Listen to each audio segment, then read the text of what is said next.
Good morning students. Today we are going to continue the lesson, that is natural vegetation and wildlife.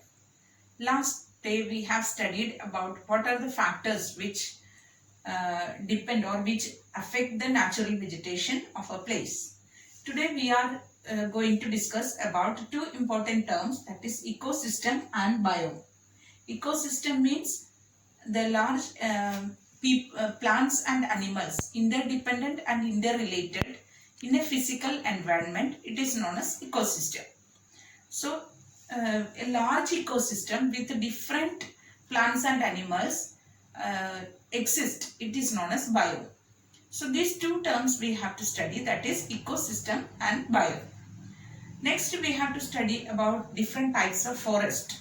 The forest in India, which is divided into various categories. First important type of forest, which is known as the tropical evergreen forest. Tropical evergreen, tropical means near to the equator. So tropical areas are near to the equator.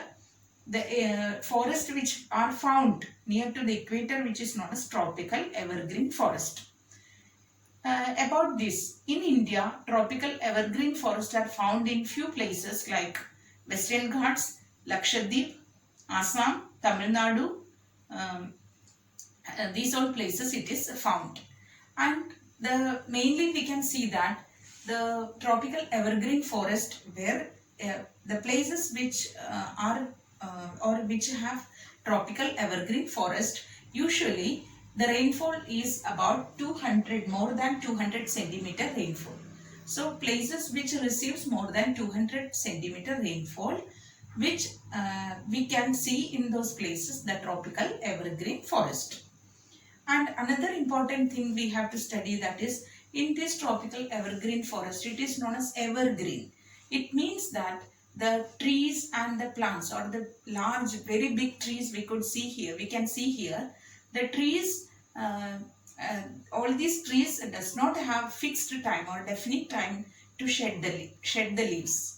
There is not a particular time period to shed the leaves. That is why it is known as tropical evergreen forest. So all throughout the year the trees would be green. Means some trees shed the leaves, but many other trees would have leaves.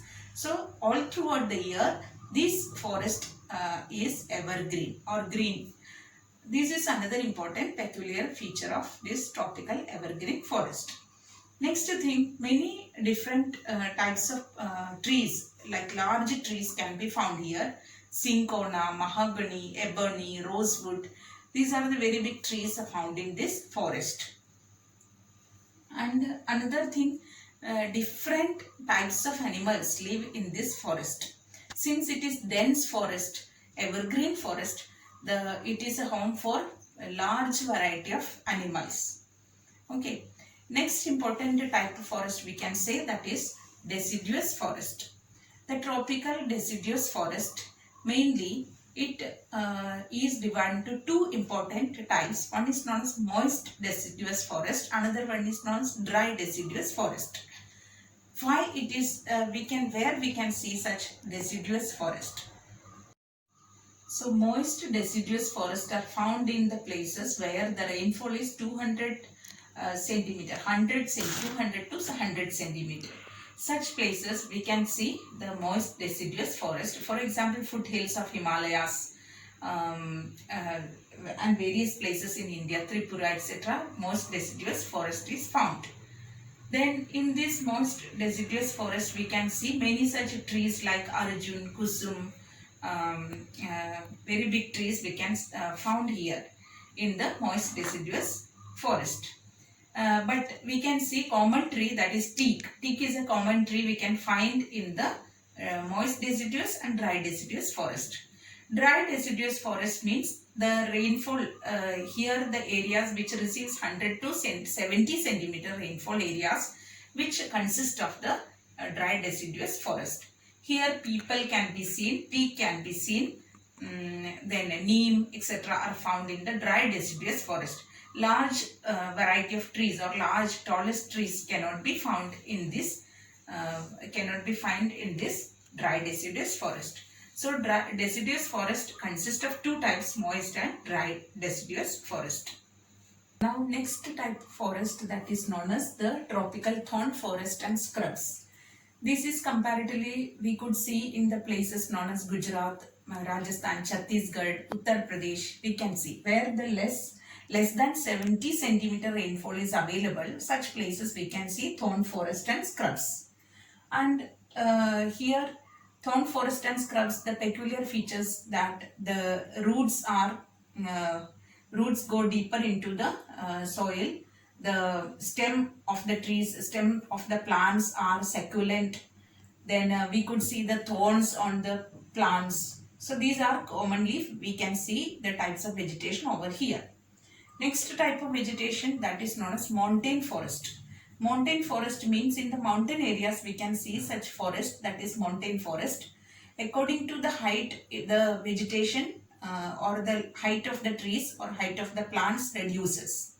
Here we can see in the 1000 to 2000 meter heighted places where we can see temperate grassland or temperate forest or temperate type forest we can see, where green or evergreen broad-leaved green grass or trees we can see. And after that we could see around 1500 to 3000 meter heighted places where we can see some grasslands and coniferous trees. Coniferous trees can be seen, such coniferous trees which have conical shape, the trees which have conical shape, pine, silver fir, etc. we could see. More above these heighted we could see grasslands, and beyond grasslands we could see alpine vegetation, and alpine vegetation, beyond alpine vegetation we can see tundra vegetation.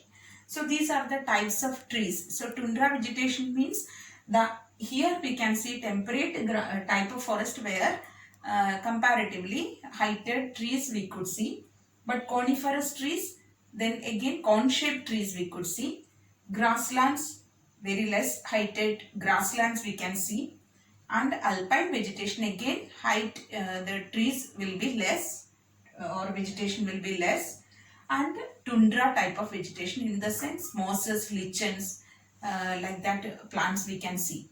So where vegetation is very less, tundra vegetation, which is at the boundary of the snow line, we can see tundra vegetation.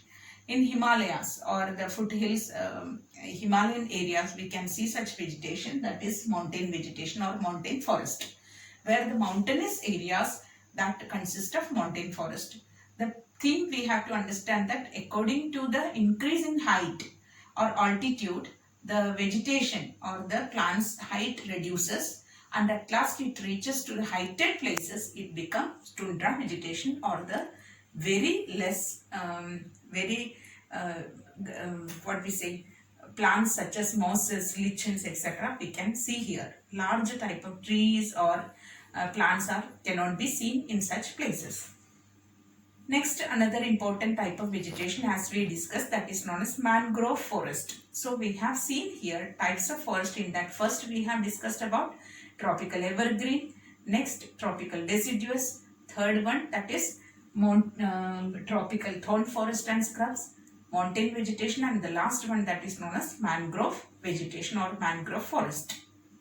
The last type of forest, as we say, that is mangrove forest. Mangrove forest are also known as tidal forest, where the areas affected by tide which can be seen, where we can see the mangrove forest.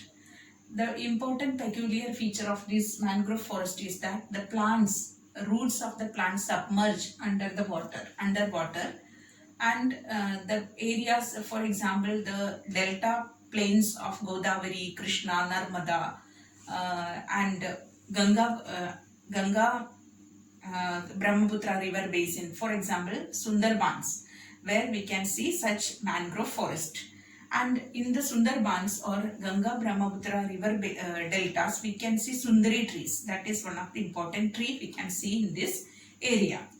And it is a home for Royal Bengal tiger. In Sundarbans we can see Royal Bengal tiger. That is another important thing. So this is the important features of the mangrove forest. So today we have studied tropical evergreen forest, tropical deciduous forest, then mountain forest, uh, then thorn forest and scrubs, and mangrove forest. These all together we can say types of forest in India.